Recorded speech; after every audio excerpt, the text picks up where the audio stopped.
Oi, meu nome é Padre Mike Schmitz e você está ouvindo o podcast A Bíblia em um Ano, onde encontramos a voz de Deus e vivemos a vida através das Escrituras. O podcast original, The Bible in a Year, foi produzido pela Ascension, e essa é a versão brasileira, traduzida pelo Heitor e dublada pelo Leandro. Usando a linha do tempo da Bíblia A Grande Aventura, nós vamos ler de Gênesis até Apocalipse, descobrindo como se desenrola a história da salvação e como nos encaixamos nessa história hoje. É o dia 92 e vamos ler os capítulos 9, 10 e 11 do livro de Juízes. São 3 capítulos meio longos e alguns são... Bom, o livro todo de Juízes é bem pesado, né? Então não é livre para todos os públicos e ainda vai piorar. Nós já passamos pelos primeiros 8 capítulos, mas piora a cada capítulo. A cada capítulo é pior que o anterior. Tenha isso em mente se você tem pessoas, crianças ou pessoas mais sensíveis que você talvez não queira expor a certos tipos de coisas. Eu não sei se censurar seria a palavra ideal, mas mesmo com tudo isso ainda é a palavra de Deus. Mas é também uma palavra pesada e fica cada vez mais durante o decorrer do livro de Juízes. Enfim, também vamos ler uma história feliz hoje, lá no capítulo 4 de Ruth. Vamos concluir a história de Ruth hoje. Também vamos rezar o Salmo 135. Como sempre, a Bíblia que eu uso todos os dias é a Bíblia da Grande Aventura, da Ascension, em inglês. Você pode acompanhar usando qualquer Bíblia católica que você preferir, mas a gente recomenda a Bíblia do Peregrino. Se você estiver interessado em acompanhar quais são os seus próximos capítulos ou marcar o quanto você já leu, você pode baixar o nosso plano de leitura de graça no link na descrição do vídeo ou no final do vídeo. E também você pode se inscrever no canal, deixar um like, deixar um comentário, seria bem legal. E, enfim, esses são os avisos de hoje. Mais uma vez, Juízes 9, 10 e 11, capítulo 4 de Ruth e rezar o Salmo 137. O livro de Juízes, capítulo 9. Abimeleque. Abimeleque, filho de Jerobaal, foi a Siquém, a casa de seus tios maternos, e propôs o seguinte a eles e a todos os parentes de seu avô materno. Dizei aos siquemitas: o que é mais conveniente para vós? Que vos governem 70, ou seja, todos os filhos de Jerobaal, ou que vos governe apenas um? Não esqueçais que eu tenho vosso sangue. Seus tios maternos o comunicaram aos siquemitas, e estes se puseram do lado de Abimeleque, pensando: é nosso parente. Deram-lhe 700 gramas de prata do templo de Baal do pacto, e com esse dinheiro Abimeleque pagou alguns desocupados e aventureiros que se puseram às suas ordens. A seguir, foi à casa de seu pai, em Éfra, e assassinou seus irmãos, os filhos de Jerobaal, 70 homens sobre a mesma pedra. Restou apenas Joatão, filho mais novo de Jerobaal, que se escondera. Os de Siquém e todos os de Bet-Melo se reuniram para proclamar rei a Abimeleque, junto ao carvalho de Siquém. Quando soube disso, Joatão foi e, de pé, sobre o cume do monte Garizim, gritou-lhes a plenos pulmões: escutai-me, habitantes de Siquém, para que Deus vos escute. Certa vez as árvores foram eleger para si um rei, e disseram à oliveira: reina sobre nós. Mas a oliveira disse: renunciaria ao meu azeite, com o qual engordam deuses e homens, para ir balançar-me sobre as árvores? Então disseram à figueira: vem, reina sobre nós. Mas a figueira disse: renunciaria ao meu doce fruto saboroso, para ir balançar-me sobre as árvores? Então disseram à videira: vem, reina sobre nós. Mas a videira disse: renunciaria ao meu mosto, que alegra deuses e homens, para ir balançar-me sobre as árvores? Então disseram todas ao espinheiro: vem, reina sobre nós. E o espinheiro lhes disse: se de fato quereis ungir-me, vosso reis, vinde abrigar-vos debaixo de minha sombra. Senão, saia fogo do espinheiro e devore os cedros do Líbano. Portanto, agistes sincera e lealmente proclamando rei a Abimeleque? Agistes bem com Jerobaal e sua família? Agistes com ele como mereciam os favores que vos fez? Arriscando a vida, meu pai lutou por vós e vos livrou do poder de Madia. Vós, ao contrário, vos revoltastes hoje contra a família de meu pai, assassinando seus filhos, 70 homens, sobre a mesma pedra, e nomeastes rei dos siquemitas a Abimeleque, filho de uma serva de meu pai, com o pretexto de que é vosso parente. Se vos comportastes hoje sincera e lealmente com Jerobaal e sua família, celebrai-o com Abimeleque, e que ele o celebre convosco. Mas, se não for assim, saia de Abimeleque fogo para devorar os de Siquém e os de Bet-Melo. Saia fogo dos de Siquém e dos de Bet-melo para devorar Abimeleque. Depois Joatão fugiu, indo para Abera. Ficou aí por medo de seu irmão Abimeleque. Abimeleque governou Israel por 3 anos. Deus tornou tensas as relações entre Abimeleque e os siquemitas, que o traíram. Dessa forma, o assassínio dos 70 filhos de Jerobaal, o sangue de seus irmãos recaiu sobre Abimeleque, que os assassinara, e sobre os de Siquém, cúmplices do assassínio. Os de Siquém puseram-lhe emboscadas nos desfiladeiros da serra e despojavam os que passavam por aí. Abimeleque ficou sabendo. Gaal, filho de Obed, veio a Siquém com seus irmãos e ganhou a confiança dos siquemitas. Saíram a campo para a vindima, pisaram a uva e celebraram a festa. Foram ao templo do seu Deus, comeram e beberam entre maldições contra Abimeleque. Gaal, filho de Obed, disse-lhes: Quem é Abimeleque e quem é Siquém, para que sejamos seus escravos? Um filho de Jerobaal e Zebul, seu governador, que serviram em casa de Emor, pai de Siquém. Por que deveríamos ser escravos dele? Ah, se eu tivesse poder sobre este povo, eliminaria Abimeleque. Eu lhe diria: reforça teu exército e sai. Zebul, governador da cidade, ouviu o discurso de Gaal, filho de Obed, e se encolerizou, e enviou mensageiros a Abimeleque para avisá-lo. Vê, Gaal, filho de Obed, veio com seus parentes a Siquém, e está sublevando a cidade contra ti. Vem de noite com tua gente e põe emboscadas no campo. Ao nascer do sol, ataca a cidade. Gaal e os seus sairão para combater-te. Age, então, pois é o teu momento. De noite, Abimeleque se pôs em marcha com sua gente e ficaram emboscados diante de Siquém, divididos em 4 grupos. Gaal, filho de Obed, saiu e se deteve às portas da cidade, e Abimeleque, com sua gente, saiu da emboscada. Quando os viu, Gaal disse a Zebul: Vê, a gente descendo do topo dos montes. Zebul respondeu: As sombras dos montes te parecem homens.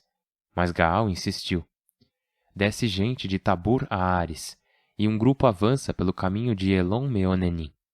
Então Zebul lhe disse: Onde está essa boca que dizia: Quem é Abimeleque para que sejamos seus escravos? Esses são os que desprezavas. Sai agora e luta contra eles. Gaal saiu à frente dos siquemitas e lutou contra Abimeleque. Abimeleque o perseguiu. Gaal começou a fugir, e muitos caíram mortos quando fugiam para as portas da cidade. Abimeleque voltou a Aruma, e Zebul desterrou de Siquém a Gaal e seus parentes. No dia seguinte, os de Siquém saíram ao campo, e Abimeleque ficou sabendo. Pegou sua gente, dividiu-a em 3 grupos e se emboscou no campo. Quando os viu sair da cidade, lançou-se ao ataque e os destruiu. Abimeleque e os do seu grupo lançaram-se contra a cidade e tomaram posição às portas, enquanto os outros 2 grupos atacavam e derrotavam os que estavam no campo. Abimeleque atacou a cidade o dia inteiro. Conquistou-a, passou a fio de espada todos os seus habitantes, arrasou-a e semeou sal nela. Ao saber disso, os de Torre Siquém se refugiaram na cripta do templo do Deus do pacto. Abimeleque ficou sabendo que os de Torre Siquém estavam reunidos. Subiu ao Ar Salmão com toda a sua gente, pegou um machado, cortou o galho de uma árvore e o pôs nos ombros, enquanto dizia aos seus: Depressa, fazei o que me vedes fazer. Cada um cortou um galho e seguiram Abimeleque. Apoiaram os galhos sobre a cripta e puseram fogo no teto. Morreram todos os de Torre Siquém, uns 1000 entre homens e mulheres. Depois Abimeleque foi a Tebes, sitiou-a e conquistou-a. No centro da cidade havia uma torre fortificada, e aí se refugiaram todos os homens e mulheres da cidade. Fecharam por dentro os ferrolhos e subiram ao terraço. Abimeleque chegou junto à torre, tentando assaltá-la. Aproximou-se da porta para incendiá-la, mas uma mulher deixou cair sobre a cabeça dele a mó de um moinho, rachando-lhe o crânio. Abimeleque chamou logo seu escudeiro e lhe disse: Tira a espada e mata-me, para que não se diga que uma mulher o matou. Seu escudeiro o atravessou e morreu. Os israelitas, vendo que Abimeleque estava morto, foram cada qual para sua casa. Assim, Deus pagou a Abimeleque o mal que fez a seu pai, assassinando seus 70 irmãos. e todo o mal que os de Siquém fizeram. Deus o fez recair sobre eles. Caiu sobre eles a maldição de Joatão, filho de Jerobaal. Juízes menores. Capítulo 10. Tola, filho de Fua, de Dodô, da tribo de Issacar, sucedeu a Abimeleque como salvador de Israel. Vivia em Samir, na terra de Efraim. Governou Israel por 23 anos. Morreu e foi sepultado em Samir. Sucedeu-lhe o Galaadita Jair, que governou Israel por 22 anos. Teve 30 filhos, que montavam em 30 asnos, e que eram senhores de 30 aldeias, chamadas até hoje aldeias de Jair, em Galaade. Jair morreu e foi sepultado em Camon. Liturgia penitencial. Os israelitas tornaram a fazer o que o Senhor reprova. Prestaram culto a Baal e a Astarte, aos deuses da Síria, aos deuses da Fenícia, aos deuses de Moabe, aos deuses dos Amonitas, aos deuses dos Filisteus. Abandonaram o Senhor e não lhe prestaram culto. Então o Senhor se encolerizou contra Israel e o vendeu aos Filisteus e aos Amonitas, que, a partir de então, oprimiram tiranicamente durante 18 anos os israelitas da Transjordânia, no território amorreu, em Galaade. Os Amonitas atravessaram o Jordão com a intenção também eles de lutar contra Judá, Benjamim e a tribo de Efraim. E Israel chegou a uma situação desesperadora. Então os israelitas clamaram ao Senhor: Pecamos contra ti, abandonamos o Senhor nosso Deus para prestar culto aos Baais. O Senhor lhes respondeu: Eu vos livrei dos egípcios, dos amorreus, dos amonitas e dos filisteus. Os fenícios, amalecitas e madianitas eram vossos tiranos. Clamastes a mim, e eu vos salvei. Mas vós me abandonastes, prestastes culto a outros deuses. Por isso não tornarei a vos salvar. E de clamar aos deuses que escolhestes, que eles vos salvem na hora do perigo. Os israelitas insistiram: Pecamos, faze de nós o que te parecer bem, mas livra-nos hoje. Então tiraram do meio deles os deuses estrangeiros e prestaram culto ao Senhor, que fez cessar sua cólera diante dos sofrimentos de Israel. Os amonitas, mobilizados, acamparam em Galaade. Os israelitas se mobilizaram também e acamparam em Masfa. O povo dizia: Aquele que começar a guerra contra os amonitas será chefe militar dos que vivem em Galaade. Capítulo 11. Jefté. O galaadita Jefté era um grande guerreiro. Era filho de Galaade e de uma prostituta. Galaade teve outros filhos com sua esposa legítima, e quando chegaram à maioridade, expulsaram Jefté de casa, dizendo-lhe: Tu não podes ter herança na casa do nosso pai, pois és filho de outra mulher. Jefté fugiu para longe de seus irmãos e se estabeleceu no país de Tob. A ele se juntaram alguns desocupados que faziam incursões sob seu comando. Algum tempo depois, os amonitas declararam guerra a Israel. Os conselheiros de Galaade foram ao país de Tob à procura de Jefté, suplicando-lhe: Vem ser nosso chefe militar na guerra contra os amonitas. Mas Jefté lhes respondeu: Por ódio vós me expulsastes de casa. Por que vindes a mim, agora que estáis em apuros? Os conselheiros de Galaade lhe responderam: É isso mesmo. Agora nos dirigimos a ti para que venhas conosco lutar contra os amonitas. Serás chefe nosso e de todos os que estão em Galaade.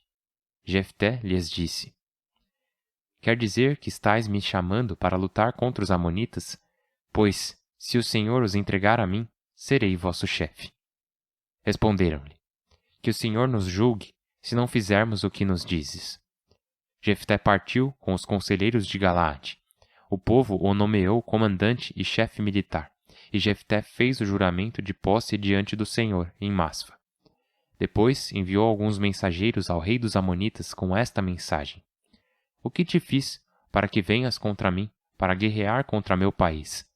O rei dos Amonitas respondeu aos mensageiros de Jefté: Quando vinha do Egito, Israel apoderou-se do meu país, desde o Arnon até o Jaboque e o Jordão. Agora, portanto, devolve-o em paz. Jefté enviou uma segunda embaixada ao rei dos Amonitas, com esta resposta: Assim diz Jefté: Os israelitas não se apoderaram do país de Moabe, nem do país de Amon, mas, ao vir do Egito, marcharam pelo deserto até o Mar Vermelho e chegaram a Cádiz. Enviaram mensageiros ao rei de Edom, pedindo-lhe que os deixasse atravessar o país. Mas o rei de Edom não lhes deu atenção. Enviaram também mensageiros ao rei de Moabe, que tampouco o permitiu. Então os israelitas se instalaram em Cádiz. Depois vagaram pelo deserto, margeando Edom e Moabe. Chegaram à parte oriental de Moabe e acamparam na outra margem do Arnon, sem violar a fronteira, pois o Arnon é a fronteira de Moabe. Enviaram mensageiros a Seom, rei dos amorreus, que reinava em Ezebom, pedindo que os deixasse atravessar seu território de passagem para nossa terra.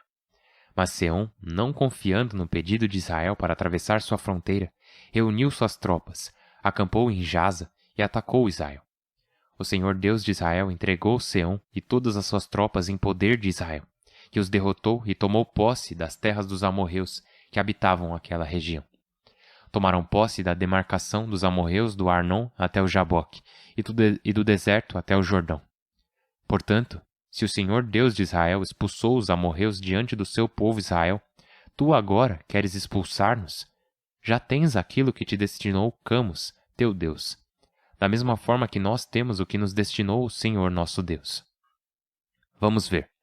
Vales tu mais que Balaque, filho de Sefor, rei de Moabe? Atreveu-se ele a pleitear com Israel? Declarou-lhe guerra?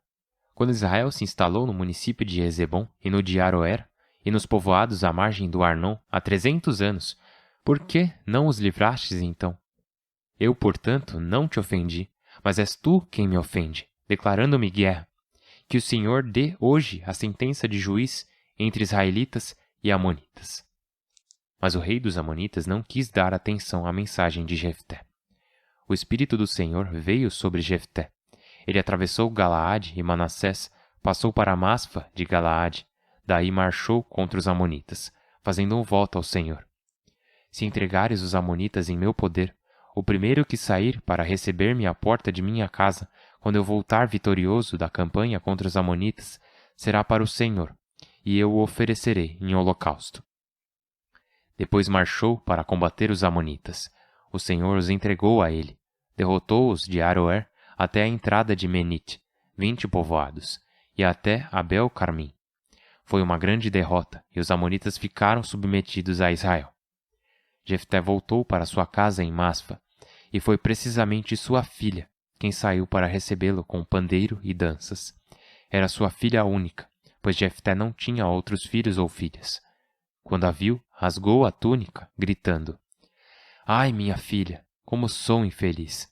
Tu és minha desgraça, porque fiz uma promessa ao Senhor e não posso voltar atrás.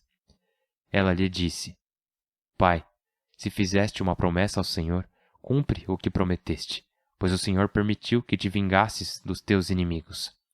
E pediu a seu pai: Concede-me isto. Deixa-me ir 2 meses pelos montes, chorando com minhas amigas, pois ficarei virgem. Seu pai lhe disse: Vai. E deixou-a ir 2 meses, e vagou com suas amigas pelos montes, chorando porque iria ficar virgem. Terminado o prazo dos 2 meses, voltou para casa, e seu pai cumpriu com ela o voto que fizera. A jovem era virgem. Assim começou em Israel este costume. Todos os anos, as jovens israelitas vão cantar elegias durante 4 dias para a filha do Galaadita Jefté. O livro de Ruth, capítulo 4. O casamento. Boaz, por sua vez, foi à praça do povoado e aí sentou-se.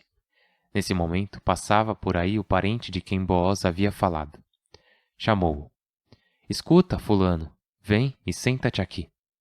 O outro chegou e sentou. Boaz reuniu 10 conselheiros e lhes disse: Sentai-vos aqui. Eles sentaram. Então Boaz disse ao outro: Vê, a terra que pertencia ao nosso parente Elimeleque, Noemi, aquela que voltou da planície de Moabe, a põe à venda. Resolvi informar-te disso e dizer-te: compra na presença dos conselheiros que estão aqui, se desejas resgatá-la. Se não, faze-me sabê-lo, pois tu és o primeiro com direito de resgatá-la, e eu venho depois de ti. O outro disse: eu a compro. Boaz prosseguiu: ao comprar de Noemi essa terra, adquires também a moabita Ruth, esposa do defunto, com o objetivo de conservar o nome do defunto em sua herança. Então o outro disse: Não posso fazer isso, pois prejudicaria meus herdeiros. Cedo-te meu direito. Para mim não é possível. Antigamente havia esse costume em Israel, quando se tratava de resgate ou permuta. Para fechar o contrato, um tirava a sandália e a dava ao outro. Assim se faziam os contratos em Israel. O outro, então, disse a Boaz: Compra-o tu. Tirou a sandália e a entregou. Então Boaz disse aos conselheiros e ao povo: Hoje eu vos tomo por testemunhas de que adquiro das mãos de Noemi todas as posses de Elimeleque, Quelion e Maalon, e que adquiro por esposa a moabita Rute, mulher de Maalon, a fim de conservar o nome do defunto em sua herança, para que não desapareça o nome do defunto entre seus parentes e compatriotas. Sois testemunhas? Todos os que estavam aí presentes responderam: Somos testemunhas. E os conselheiros acrescentaram: O Senhor torne a mulher que irá entrar em tua casa como Raquel e Lia, as duas que construíram a casa de Israel. Que tu tenhas riquezas em Éfrata e renome em Belém. Pelos filhos que o Senhor te der com esta jovem, tua casa seja como a de Farés, o filho que Tamar deu a Judá. Foi assim que Boaz se casou com Rute. Uniu-se a ela. O Senhor fez Rute conceber e dar à luz um filho. As mulheres disseram a Noemi: Bendito seja Deus, pois te deu hoje quem responda por ti. O nome do defunto será pronunciado em Israel. O menino será descanso para ti e ajuda em tua velhice. Pois quem o deu à luz para ti foi tua nora, que te ama tanto e vale para ti mais que 7 filhos. Noemi pegou a criança, a pôs no colo e se encarregou de criá-la. As vizinhas procuravam o nome, dizendo: Noemi teve um filho. E lhe puseram o nome de Obed. Foi pai de Jessé, pai de Davi. Lista dos descendentes de Farés. Farés gerou Esrom. Esrom gerou Ram. Ram gerou Aminadab. Aminadab gerou Naasson. Naasson gerou Salmão. Salmão gerou Boaz. Boaz gerou Obed. Obed gerou Jessé. E Jessé gerou Davi. Salmo 137. Junto aos canais de Babilônia, nos sentamos e choramos com saudades de Sião. Nos salgueiros de seu recinto, pendurávamos nossas cítaras. Aí, os que nos deportaram nos convidaram a cantar. Nossos opressores a diverti-los. Cantai-nos um cântico de Sião. Como cantar um canto do Senhor em terra estrangeira? Se eu me esquecer de ti, Jerusalém, que minha direita fique esquecida, que minha língua se pegue ao paladar, se não te recordar, se não exaltar Jerusalém como ápice de minha alegria. Pede contas aos edomitas, Senhor, do dia de Jerusalém, quando diziam: desnudai-a, desnudai-a até os alicerces. Capital de Babilônia, destruidora, feliz quem puder pagar-te o mal que nos fizeste. Feliz quem agarrar e esmagar teus filhos contra o rochedo. Pai Santíssimo, te louvamos, te glorificamos, te damos honra e declaramos nosso amor por ti e nossa gratidão por quem tu és e por tudo que nos deste neste dia e em todos os dias. Por Cristo nosso Senhor. Amém. Em nome do Pai, do Filho e do Espírito Santo. Amém. Eu sei que foi um longo dia, uma longa leitura com várias histórias no livro de Juízes e até tivemos a feliz conclusão do livro de Ruth, mas deixa eu só falar umas coisinhas. Começando com o capítulo 9. Lembra de Jerobaal, que antes se chamava Gedeão, certo? Ele teve 70 filhos, 71 na verdade, e Abimeleque decide que ele quer ser rei. Gedeão tinha se estabelecido como rei antes, e isso foi uma de suas falhas. Então a próxima geração, seu filho Abimeleque, faz a mesma coisa. E de novo, uma das coisas que vemos no livro de Juízes é esse ciclo de Deus estar próximo do povo, ele os abençoa, então eles se afastam, buscam outros deuses. Então a tragédia cai sobre eles se arrependem, voltam ao Senhor, clamam por Ele, e Deus os ajuda e são restaurados. Então vemos isso várias vezes, na verdade 12 ou 13 vezes no livro de Juízes. E a história de Abimeleque não é diferente. Temos as histórias não de heróis, mas de protagonistas que não são necessariamente perfeitos. Por exemplo, a grande história e quando eu digo grande, eu quero dizer só grande mesmo no sentido de longa, a longa história de Jefté. Ele era um galaadita, um dos filhos de Galaade e de uma prostituta. Então, ele é rejeitado por sua família, mas ele se torna um poderoso guerreiro, meio que passar por muita coisa tornou ele forte, sabe? Ele acaba virando um tipo de bandoleiro, sabe? E daí quando os amonitas se levantam contra a tribo de Galaade, eles recorrem ao cara que eles rejeitaram, o cara que se tornou o mais durão do bairro. Agora, o problema não é que Jefté liderou a batalha contra os amonitas. Jefté parece até ter feito um bom trabalho lá. O problema é o voto que ele faz. E esse voto é tão problemático. O que Jefté diz? Diz, Deus, se entregares os amonitas, ele está se voltando para o Deus de Israel. O que não faz sentido, porque Jefté conhece a verdade. Ele sabe quem é o Deus de Israel. Ele sabe que ele não deseja sacrifícios humanos. Na verdade, ele proíbe sacrifícios humanos. E ainda assim, Jefté faz esse voto precipitado, onde ele diz, Deus, se entregares os amonitas em meu poder, o primeiro que sair para receber-me à porta de minha casa, quando eu voltar vitorioso da campanha contra os amonitas, será para o Senhor, e eu o oferecerei em holocausto. O que, de novo, quando eu li essa história pela primeira vez, muitos anos atrás, foi tão problemático, porque eu ainda pensava que nas histórias da Bíblia, se o herói, entre aspas, da história fazia aquilo, deve ser, de certa forma, aceitável. Eu tentava me convencer de como aquilo poderia ser aceitável. E a realidade é que no livro de Juízes temos todos esses juízes que fazem algo certo e outra coisa muito errada. Eles têm bondade em algumas áreas, são fortes ou capazes de lutar, mas são tolos também. Também são infiéis. E Jefté não é diferente. Na verdade, Jefté cumpre seu voto que fez. Esse voto precipitado ao Senhor. Não porque Deus quis. E isso é algo louco, sombrio e sinistro. Pensar que é possível que Jefté tenha feito a mesma coisa que Israel faria mais tarde. Tem esse deus Moloque. A gente já ouviu falar dele antes, com os cananeus. E aqueles que adoravam Moloque, eles ofereciam em sacrifício seus filhos e filhas a Moloque. E Jefté está fazendo a mesma coisa com o Deus de Israel, o que é absolutamente proibido. Quando os israelitas ouviram a história de Jefté, eles ouviram a história de um poderoso guerreiro que fez algo incrivelmente tolo.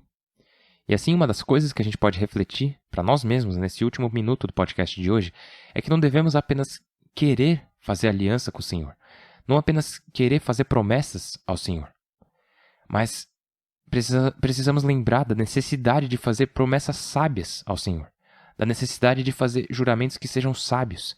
Se um dia chegarmos ao ponto de prometer algo a Deus, que seja algo consistente e congruente com o caráter dele, com quem ele é. Porque Deus não deseja a morte dos vivos, a morte de ninguém, mas deseja que todos cheguem à vida e tenham plenitude de vida. E, portanto, esses votos precipitados que Jefté fez, esse único voto precipitado que Jefté fez, não é um exemplo para nós, a menos que seja um exemplo do que não fazer.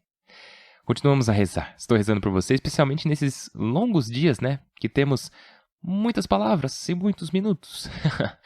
Mas estou muito grato por todos que estão nessa jornada conosco. Como eu disse, é o dia 92. Cara, nós estamos há mais de 3 meses lendo a Bíblia, através desses 365 dias.